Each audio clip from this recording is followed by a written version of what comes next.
Howdy, boys and girls, and welcome to the Swedish Thanksgiving edition of the Carla and Crappy Show. It is week 14. Thanksgiving is coming up in a couple days. We're doing the show early. I'm a little distracted because the hot Tuesday night Maction and my Bobcats beat the Miami Redskins 24-21 on the road to become bowl eligible. Hey, there you go. Congrats to the Bobcats. Thank you. I'm very happy about that. I'm also very excited about this coming week. We just went through the brand new playoff rankings, and things did not change a whole lot. In fact, I think the entire top 7 is the same as it was a week ago. That's Clearly, true. The committee is doing what you and I are doing, which is sort of waiting to see what happens this week, right? You've got to believe that with keeping the top 7 the same way, because, and we'll get into that here in a minute, that, I still think 5, 6, and 7 could have gotten shuffled this week, and the committee opted not to do that. So it's interesting. Well, if you think about it, I mean, and we talked about this sort of at length last week, the games of consequence, it really weren't any. We kind of looking for maybe to see what the two Texans teams would do, and that's still a big question this week. But as we said, when I had to restart, I don't have a top 20, the top 10 in front of me anymore. Do you still have that up? I don't have a top 10. I've got they're kind of all over the place, but I can tell you who the top 10 are. If you know who they are, please do. So 1, 2, 3, 4, 5, 6, and 7 stayed the same. So 1 is Alabama, 2 is Oregon, 3 Florida State, 4 Mississippi State, 5 TCU, 6 Ohio State, 7 Baylor. Then we had a little bit of a shuffle because of Ole Miss's loss. So number 8 is the committee darling UCLA. And I call them the committee darling because nobody really has that much weight in them, although they win this week and they play for a Pac-12 title. So we'll probably talk about that here momentarily, I'm guessing. Possible, yeah. So they're 8. 9 is, sorry, these are all scrambled. 9 is Georgia, who has an interesting game this week, at home against number 16 Georgia Tech, and number 10 are your Michigan State Spartans, who travel to Happy Valley to turn Happy Valley into a not-so-happy valley. Great. Someone said earlier in the week that Michigan State and Penn State play for the single ugliest trophy in college football, which that might be true. Which is true. But that interesting matchup. And if Sparty's not paying attention, it could be a tough one there.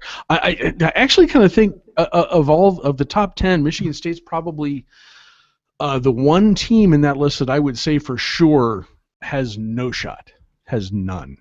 UCLA and Georgia, long shots certainly, but I can see situations where that's not out of the question. Well, and Georgia can play their way in. If the cards fall the way that they potentially could here in the SEC, Georgia would have the opportunity to play their way in, and I think if they would win the next 2 weeks, because that would mean the Georgia only gets to play. This is how ridiculous the SEC has turned into, and it's not the SEC West; it's the SEC East that got really complicated, because Missouri holds the tiebreaker in the SEC East. So if Missouri wins this weekend, there's no conversation. They're playing for a SEC title. So yes, the Missouri Tigers, who lost at home to Indiana, could play for an SEC title in the Georgia Dome. If Missouri loses to Arkansas, suddenly that game is huge. Right. And this is an Arkansas team that shut out 2 consecutive SEC opponents. This is not a game to take lightly, and I know we're kind of going off of the wagon trail here from our top 10, but it's an important game because if Arkansas wins, then Georgia plays Alabama, right? More than likely, assuming Alabama wins, for an SEC title. And if Georgia beats Alabama, you've got to believe that resume is going to put them right there in the discussion. So Georgia could play themselves in, but they would have to win 2 really big games. And hey, don't take Georgia Tech lightly this weekend. That's a crazy option, offense that they've got going there. A Georgia Tech team that believes right now, that kind of fell backwards into the ACC title game.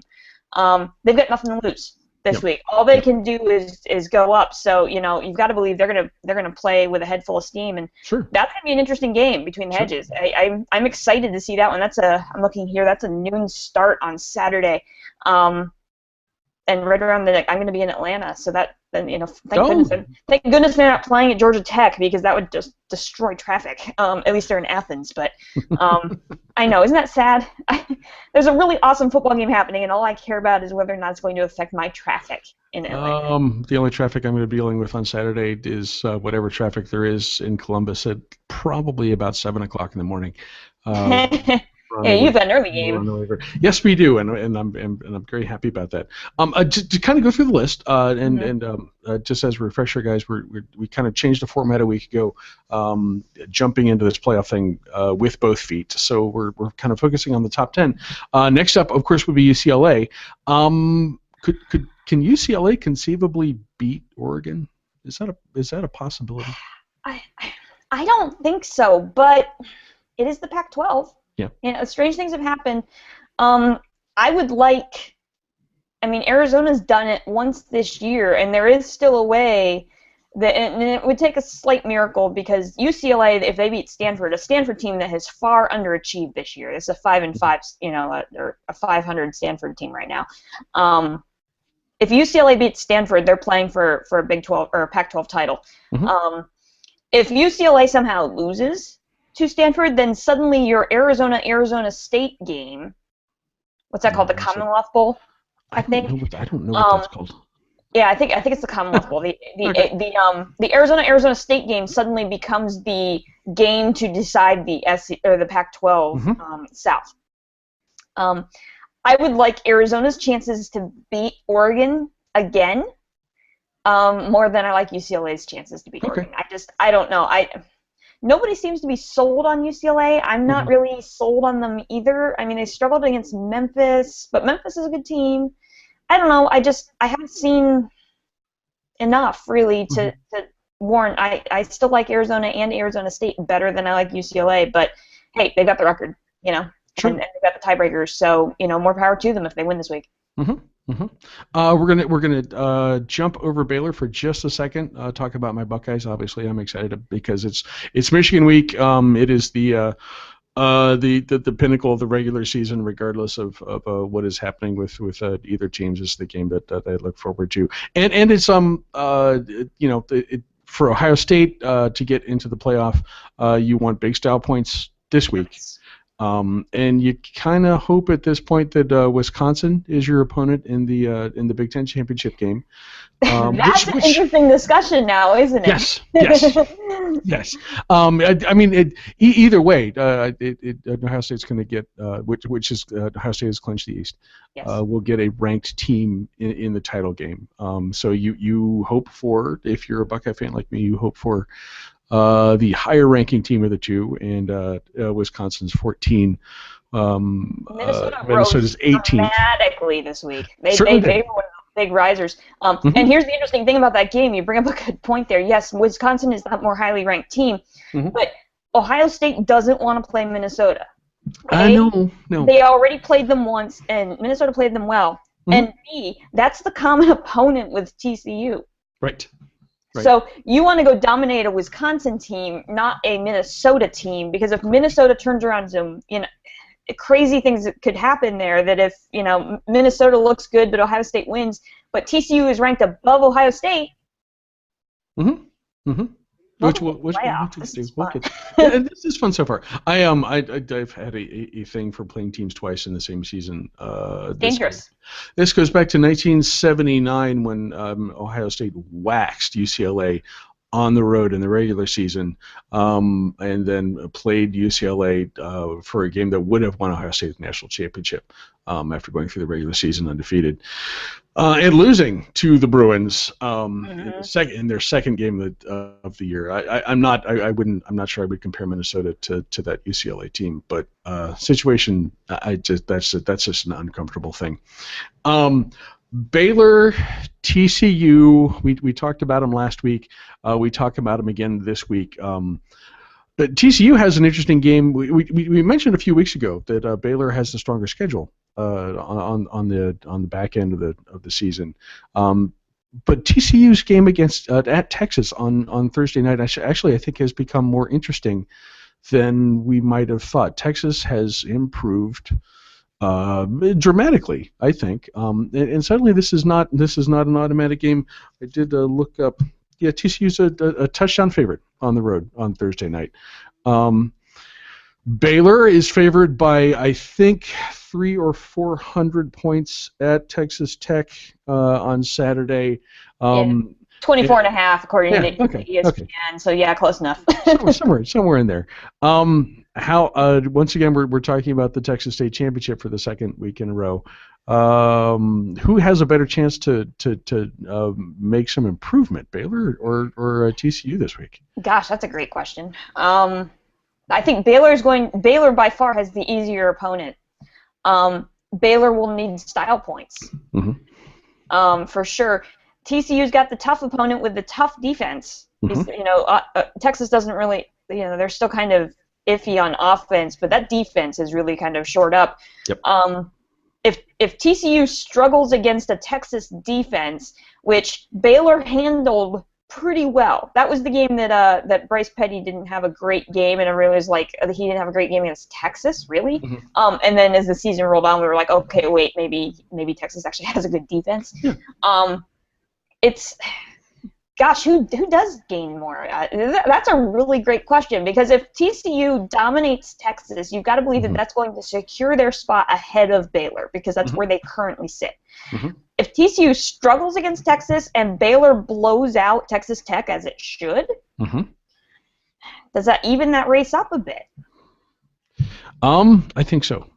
I already think the gap has tightened significantly after TCU laid an egg against Kansas. Mm-hmm. And like I said, that's the one thing that I'm shocked a little bit this week. That Baylor is still below TCU. I would have switched that up after the Kansas game. I think suddenly Baylor with the head-to-head matchup. You can't lay an egg against Kansas. I don't know. Against West Virginia is one thing. West Virginia is a decent football team. Kansas, not a decent football team. No. And to struggle like that and still be the number, 6 team and 5 team in the nation. Mm-hmm. I don't know. I don't see it. I was all on TCU's bandwagon, and now I'm kind of like, no, not so much. I would rather see Baylor at 5 and TCU. I guess TCU 6, maybe? Ohio State 7? I don't know. The 5, 6, 7, we've been debating that for a couple weeks now. Right. Right. At this point, I'm not sure it matters, because I think it's all going to sort itself out. But, okay. But yeah, interesting. Okay. Next up, we have the Egg Bowl, probably the most important Egg Bowl in my lifetime, maybe. I don't know that for sure, but it would certainly have to be up there. And boy, just from my fandom standpoint, I got to be for Ole Miss. Yes. Because I would love to have a little help with the teams that are above Ohio State, and this is one of the chances for it to happen. Can Ole Miss kind of set aside its dreadful performances the last few weeks and win its rivalry game? That's what I was just going to say. As long as it's not the Ole Miss that showed up last week at Arkansas, or didn't show up, as the case. Didn't show up. We both said that was going to be a dangerous game for Ole Miss. I was not expecting 30-0. I was expecting that Arkansas could potentially pull that off, but not to that extent. That was ridiculous. I don't know. I mean, that's like a stretch of 3 weeks in a row for Ole Miss that have just been struggles. The one thing they've got going for them is they're playing at home. Right. And playing for the potential to upset the apple cart. Rivalry games are a big motivating factor, and especially when you could knock a team out of the playoff. Mm-hmm. Because if Mississippi State loses, they're done. Yes. That's it. They don't have a shot of getting their way back in, so they have to win this game. Good bow, bad bow. Which one shows up? We're back to that, right? And the Ole Miss defense has not played well the last couple of weeks. Right. And that was the interesting thing about that game last week. It wasn't the Arkansas run game that won that game for Arkansas. That's true. And you know, Brett Bielema isn't known for throwing the football around. Although his reputation as you know, strictly running Neanderthal dude is not completely accurate. But he really broke out of the stereotypes against Ole Miss last week. And he came up with a good offensive game plan. Yeah, I mean, if you're rooting for chaos in the playoff, you've got to root for Ole Miss in this game. Yes. Yeah. That would be me. So it'll be interesting. Interestingly enough, you know, the debate all season about which game was going to be more important, the Egg Bowl or the Iron Bowl. The difference between Auburn and Alabama is 14 placements in the rankings. The difference between Mississippi State and Ole Miss, 15 spots in the rankings. Yep. So technically, the Iron Bowl is still more important. Okay. We have Florida State hosting Florida. The only reason that this game is worth talking about is once again, Florida State is screwing around with its opponents and having to come back in the second half, and that could be, boy, if I wish this game was in Gainesville, because I would give the Gators a shot to pull this off. Well, they're playing for a lame duck coach. Yeah. Right? Yeah. They made this comparison in a number of places. You know, playing for the lame duck coach, trying to knock off a ranked Florida State team. This has happened before. Ron Zook. Also, Earl Bruce in 1987 at the Road on Michigan, several days after he had been fired. And Ohio State came through and beat Michigan on the road, beat a Michigan team they had no business even playing with. It happens. It does. Well, and have you seen, there's actually a really funny video that the guys at Athlon pointed out a couple days ago about Saturday Down South, the sports blog. I did not. Did a PSA saying, if you love the SEC, we are all Gators. And it's like, you know, there's tears down the face. Like, we have to stop the Seminoles. Like, it's Stephen Garcia's in it. It's just, it's hilarious. Really well done. Okay. So if you're a fan of chaos, the video is quite funny. But you also have to think, okay, so yeah, Florida could be a bit of a test. You wouldn't think so, but it is Florida State, so we don't know. But my gosh, Florida State's got to be really, really upset that they're playing Georgia Tech. Yes. They don't match up well, and we'll talk about that game next week. But they don't match up well against that option.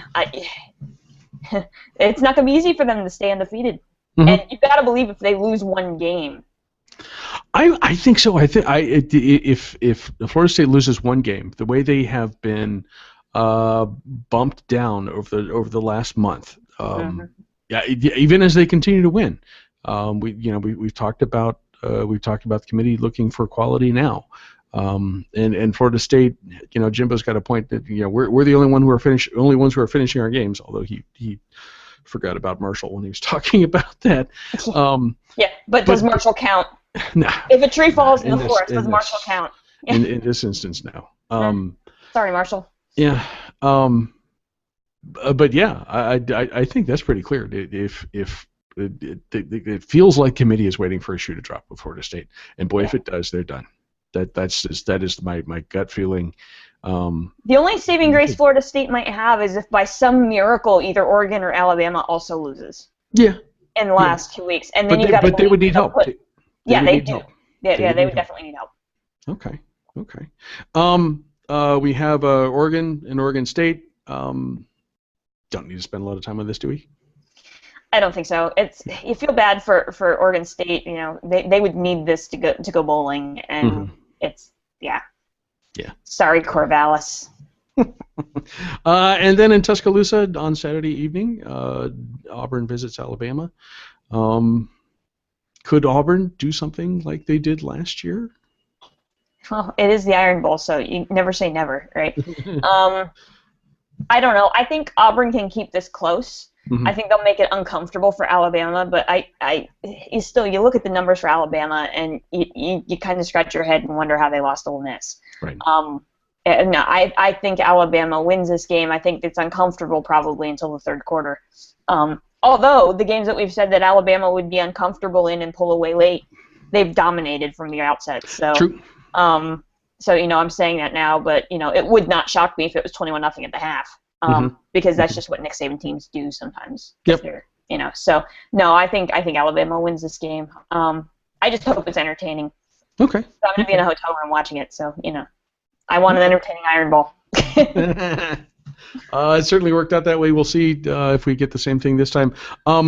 We didn't actually pick any games as we went through the list, so I'm gonna throw two at you, and we're just gonna say thumbs up, thumb downs here. Which way we're gonna go?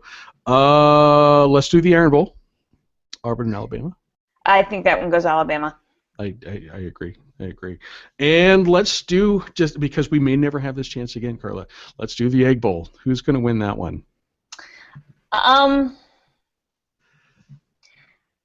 What the heck? I'm going to go Chaos. Ole Miss wins. Yes, go Rebels. They're playing home. The fan in me definitely wants that, and I think it's a not bad pick. It would be a good way for Ole Miss to kind of wrap up what I'm sure has been a frustrating November. There would be no better way for them to finish. So I'm going to make that pick too. Well, and a win for them might almost give them a shot at a New Year's Day bowl game, which would be a huge win for that program. What would that put them? That would put them at 9-3. I'm not sure it's enough for a New Year's Day bowl game, but they would get a much better bowl game as opposed at 9-3 than 8-4.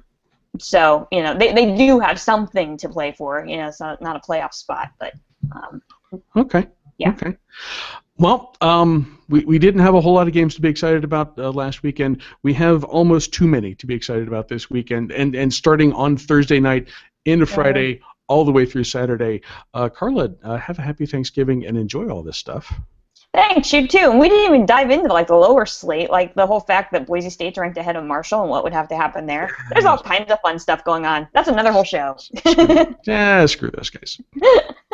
Hey, they're playing for a New Year's Day bowl game. That's true. And we can. I still want to do the bowl show, the non-official playoff bowl show that we did. So I would love to dig into some of that stuff. The Bowlapalooza.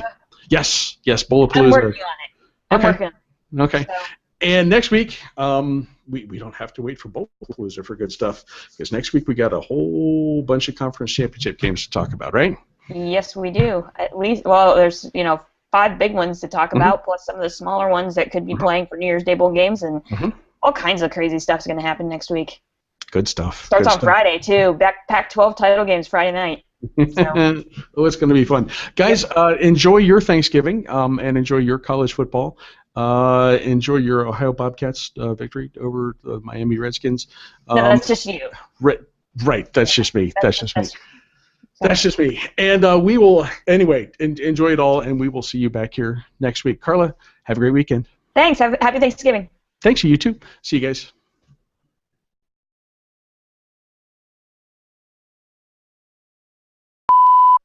Howdy, burgers. Get your Bergen. Bergen. Your best Swedish chef impersonation. Yeah.